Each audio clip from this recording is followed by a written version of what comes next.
My name is Felix. I'm a Danish TV host and car fanatic.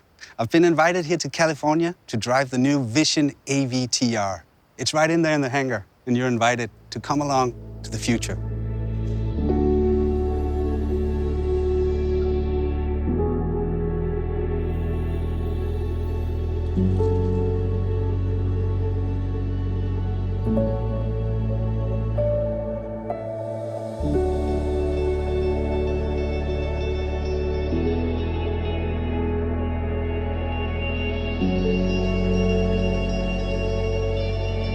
This must be the control unit.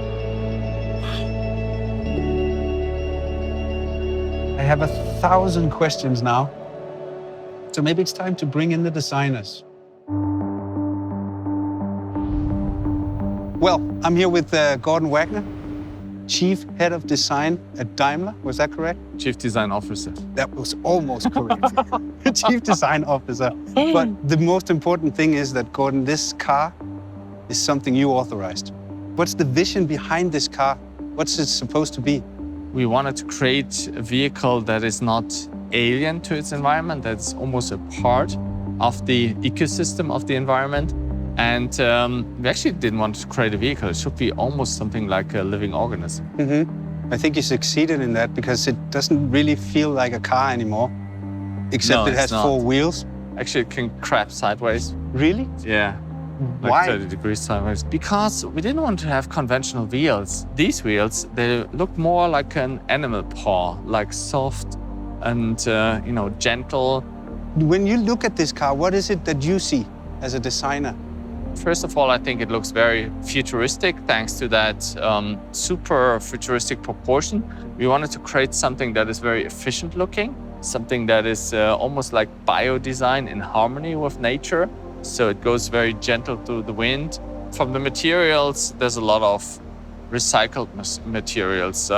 We have the dynamic car, which is fully recycled. We have this Karun wood, which is fast-growing rattan, very sustainable. We have all these fabrics, this ocean waste plastic.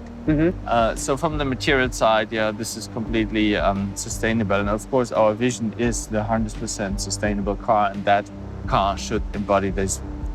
Should we sit inside? Yeah, let's do that. You want to go on the other side? Yeah, sure. So actually the first moment is that wake up moment when you enter the car and the car wakes up. So you see all these light strips, they come alive, and then you start that merge moment, and we connect with this merge device here. Then of course you can steer the car forward, backward, left and right, and then when you want to crab sideways, you tilt that. So there's a sensor in there as well? Yeah, and actually if you see it, it goes up and down like the car is breathing, and then it boots up and you see the screen. And now we are actually flying through the world of Pandora. And this is so cool about this project, as we are stepping even out of the car industry and go into a different industry or merge it with a different industry. In this case, entertainment, one of the biggest entertainment companies. And for me, I see Mercedes not really as a car brand. I see it as a leading luxury brand. In fact, we want to make it the most loved luxury brand. And projects like that with corporations from other fields bring us so much more inspiration that we can elevate what we do to a different level. Can we drive? Let's go and drive. Let's take it out for a spin. And you haven't driven it before. It's No. your first time as well. Whoa. Let's move it slightly forward, okay? We are rolling. Yeah, but steering wheels are so last year.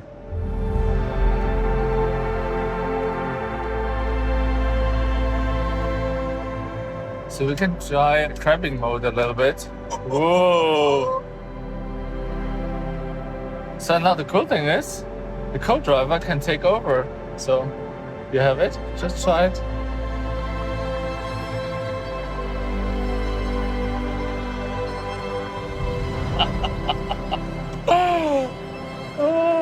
This is so cool. So, Vera, you were the head designer, lead designer on the user experience of the car, right? Yes, correct. I'm the Director of Advanced User Experience Design. Exactly. That's you.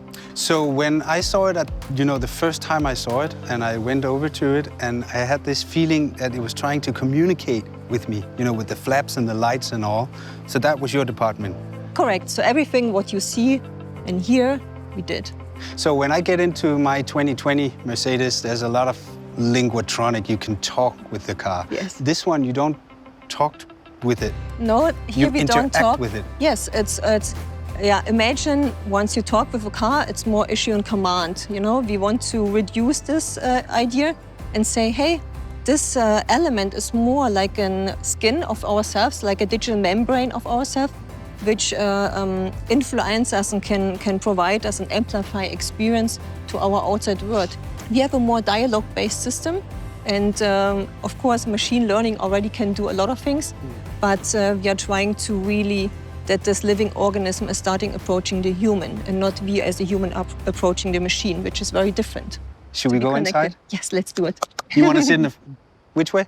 I don't care. Both is fine. We can steer the car from both sides.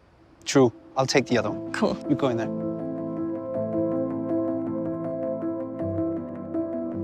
So what do we see? We see no steering wheel, we see no buttons, we see no touch screen, no pedals. No. But in the middle console, we see a device, we call it merge control. And what we see, it's pulsating. And once you want to connect with the machine, we put down our hand. What happens in my seat? And you feel the vibration in the seat of the exciters. You feel the heartbeat, it's my heartbeat now. And now we are connected to the system. So normally you as a human, you approach the car. So you steer the steering wheel, you touch a screen, you issue a command. But we did it very differently in the Vision AVTR. In the Vision AVTR, you lift your hand and icons are projected onto your skin. I'm not touching the display anymore or pushing a button. No. But what I do is I raise my hand. You can do the same thing on your side. And then I move left and right, and you see that icons are projected onto my skin, onto my palm.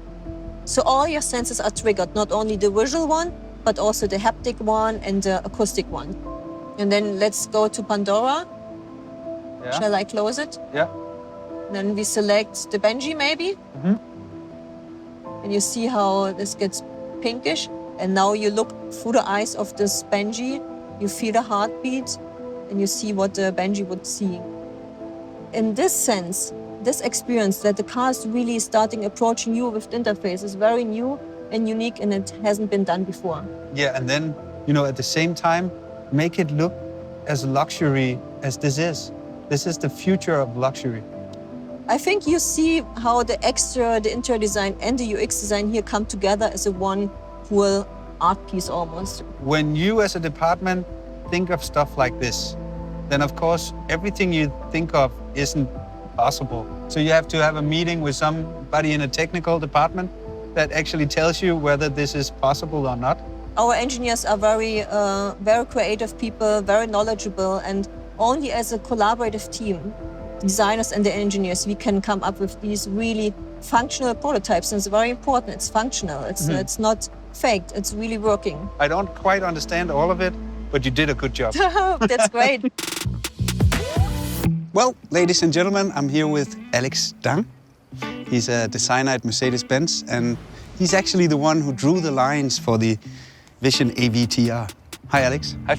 So can you start by telling us how does a vision like this begins? It was an internal competition where everyone can show their vision, how they see the car could look like. And right from the beginning, we were all sitting together and watching the movie, basically in the cinema. And while watching the movie, I did some scribbles and was thinking about how can I implement some shapes from the movie into the car. And then you actually won the competition? Yes, it was a long process. Internally, it's a competition, but in the end, it's like a team effort because you get some ideas and the other one gets some ideas and the designs keep getting better. So how long time did it take from you put the first line on a drawing until the design was ready? It was like 2 years, I would say. Was it difficult for you? Sometimes it comes natural and then sometimes it's a struggle. But you have to deal with it and trust the process in a way. Because in the end, there will be something cool coming out. If you feel too comfortable, then you're too much in your comfort zone, I would say. And creativity is, I think, about getting out of the comfort zone, which doesn't always feel nice, but then you can create something new, something stunning. Push the limits. Push to the limits, exactly. So you came up with the idea for the wheels? Yes, because I watched the movie and I saw the wood sprites and I thought, why not trying to implement those into our vision? What was the biggest challenge for you on the design of this car? I think the biggest challenge for me was to combine the best of both worlds, like this science fiction avatar world, into our reality and still make it recognizable as a Mercedes-Benz. Let's move to the back. Yeah. Because of these flaps that makes the car come alive. What's the story with these? We have 33 flaps, and the main functions are aerodynamics, communication, and also the expression. Because the aerodynamics, the main idea to change a lot of surfaces, to change the aerodynamics in a way that you want to have it or you need it. And the second is the communication aspect. You're sitting in the car, driving it. You can show, the first time, you can show your intentions to the outside, whether you're accelerating, you're braking, or you turn. So everything will be manifested to the outside through the omnidirectional flaps. And the third is, because it's an artificial intelligence, it's like a living object, it also has emotions that can be expressed to the outside through the motion design. What do you think it drives like? I think it would drive like something that you've never been experiencing before.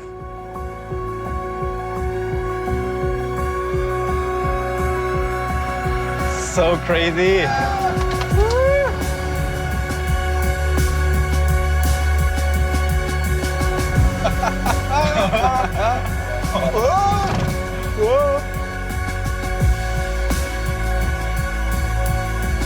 I can imagine waking up in my bed now like, oh, what's just a dream.